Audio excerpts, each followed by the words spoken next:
হোক কথা হোক, গীবত সবলখড়ির ক্ষতিকর প্রভাবগুলো যদি জানতেন, কেন গীবত করা কেন হারাম করেছেন, সবলখড়ি করা কেন হারাম করেছেন। সবলখড়ির কারণে সমাজে ফেতনা সৃষ্টি হয়, ঝগড়া ফাসাদ সৃষ্টি হয় একমাত্র সবলখড়ির কারণে। সবলখড়ি মানে কি, এ হুঞ্চত নে এতে তোর নামে এনে কইছে, মানে অত গীবত করছে। গীবত করা মানে কারো যে যার নামে গীবত করা হয়েছে তার জন্য একটা তীর নিক্ষেপ করা হয়েছে, ওই তীরটা কিছু দূর গিয়ে পড়ে গিয়েছে। আর সবলখড়ি মানে তীরটা হাতে নিয়ে যার নামে গীবত তার কলেজে ঢুকিয়ে দেওয়া হয়েছে, এটা হচ্ছে সবলখড়ি। সংক্ষেপে বুঝাইলাম আমি। গীবত করা মানে অন্যের যার নামে গীবত করা হয়েছে তার কলবে একটা তীর নিক্ষেপ করা, তীরটা পুরোপুরি তার কাছেও চাই পৌঁছাবে না। যে সবলখড়ি করে সে তীরটা হাতে নিয়ে তার কলেজে ঢুকিয়ে দেয়। গীবত করলে সবলখড়ি ফ্রি, গীবত করলে সবলখড়ি ফ্রি। এই জন্য গীবত করা হারাম, গীবত করা কবিরা গুনাহ। গীবত করাকে আল্লাহ মৃত ভাইয়ের মাংস খাওয়ার সাথে তুলনা করেছেন। গীবত করা মানে নিজের কষ্ট অর্জিত ভাঙ্গাচুরা আমলগুলা অন্যকে দিয়ে দেওয়া, যার গীবত করে তাকে দিয়ে দেওয়া। কারণ গীবত করা বান্দার হক, যার হক তার কাছে মাফ না চাইলে আল্লাহ মা করবে না। হ্যাঁ, কবরে তো নেকি চলে না, ওখানে কবরে তো টাকা চলে না, হাসরের দিন টাকা চলবে না, ওখানে চলবে নেকি। এখন আমি যার গীবত করেছি তার হক নষ্ট করেছি, তার হকের বিনিময়ে আমাকে নেকি দিয়ে দিতে হবে। আমল তো করতে পারছিস না, দুর্বল মানুষ ভাঙ্গাচুরা যা আমল করেছি তাও গীবত করার কারণে দিয়ে চলে যাইতেছে মানুষের। আফসোসের বিষয় আমরা গীবত করি যাকে অপছন্দ করি তার গীবত করি। কিন্তু দেখুন শয়তান কিভাবে গীবতটাকে মানুষের জন্য চা নাস্তার মতো উপস্থাপন করেছে। যাকে অপছন্দ করি তার গীবত করি বেশি আমরা, যাকে পছন্দ করি তার গীবত করি না। উল্টা কেউ তার গীবত করলে, সমালোচনা করলে আমরা বাধা দিই। এই তুই ওর নামে কেন হক কথা বলতেছে, সত্য কেন বললি,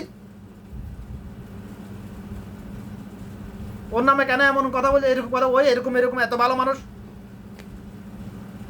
একজন মানুষ সবার কাছে ভালো হয় না, একজন মানুষ সবার কাছে খারাপ হয় না। যাকে আমরা অপছন্দ করি তার গীবত করে তাকে জান্নাতের দিকে ঠেলে দিয়ে আমি নিজে জাহান্নামের দিকে যাইতেছি। কারণ প্রত্যেক অ্যাকশনের রিয়াকশন আছে। আমি যদি একটা জিনিসকে ধাক্কা দিই, ওটা রিয়াকশন দিয়ে দেখাবে আমাকে, ওটা রিফ্লেকশন আমার দিয়ে একটু আসবে। তো যে গুনাহ যত বড় তার রিফ্লেকশনও তত বেশি বড়।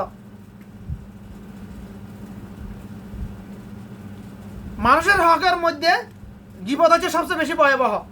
কারণ একজন মানুষ জানে না, বর্তমান যুগের মুসলমান গীবতকে হারামে মনে করে না, এটা গুনাহ, যে এটা যে অন্যের হক, এটা হক এটাই মনে করে না। তো মাপ চাওয়ার তো প্রশ্ন আসে না।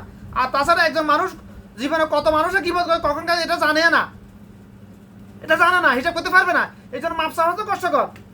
কার গীবত করেছে, যার গীবত আমি যদি জানি কার গীবত করেছে, তাহলে আমি তার কাছে মাপ চাওয়ার একটা অপশন থাকে। আমি তো মানুষ তো জানে না কখন কার জীবনে কত মানুষ গীবত করেছে, কতবার গীবত করেছে, জানে না। জানা তো দূর কথা, এটাকে হারামে মনে করতেছে না, গুনাহ মনে করতেছে না। তো মাপ চাওয়ার তো অপশনও নাই, এখানে সুযোগে নাই আর।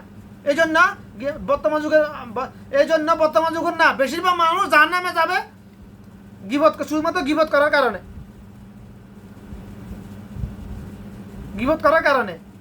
গীবত করা মানুষের হক। আশা করি কথাগুলো বুঝার চেষ্টা করবেন।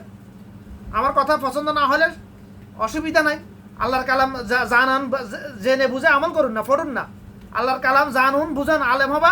তলাবুল ইলমি ফারিদাতুন আলা কুল্লি মুসলিমিন, আলেম হবা সকল মুসলমান নারীর উপর ফরজ। এটা শুধু ধর্ম ব্যবসায়ীদের জন্য নয়, এটা তো ধর্ম ব্যবসায়ীদের একটা পলিটিক্স। সবাই আলেম হলে আমরা ধর্ম ব্যবসা করবো কিভাবে, আমরা তাবিজ বেশি পানি ফরা দিয়ে খাবো কিভাবে, পয়সা কিভাবে উপার্জন করবো। ওদের একটা পলিটিক্স, সাধারণ পাবলিক যেন আলেম না হয়, এটা তো ওদের চাইল। এটা শত বছর আগে থেকে শিক্ষা ব্যবস্থা এভাবে চালাইতেছে ওরা। সবাই আলেম হবি না, আমরা আসি না, ধর্ম ব্যবসায়ীরা আসি না, আমাদের কাছে আমরা দোয়া করে দিব। 50 টাকা 100 টাকা দিলে তোর বাপের জন্য, মার জন্য আমরা দোয়া করে দেবো, তোর পরীক্ষা পাস করার জন্য দোয়া করে দেবো, মিষ্টি খাবাই দে। ধর্ম ব্যবসায়ী আসি না আমরা। আল্লাহ আমাদেরকে ধর্ম লিজ দিয়েছে না, ধর্ম ব্যবসা লিজ দিয়েছে তো আমাদেরকে। আমরা আসি, তোদের দরকার নাই, তোরা সবাই আলেম হলে কেন হবে। ওদের পলিটিক্স হচ্ছে এটাই। কারণ বেশিরভাগের ধর্ম ব্যবসায়ী বাংলাদেশে, যারা ওয়াজ মাহফিলে ওয়াজের মাঠে ওয়াজ মাহফিল করে, ঘরের কোনায় বসে ওয়াজ করুক, কিংবা মাঠে মঞ্চে বসে ওয়াজ করুক, এগুলো সবগুলো ধর্ম ব্যবসায়ী, এগুলো সবই ধর্ম ব্যবসা।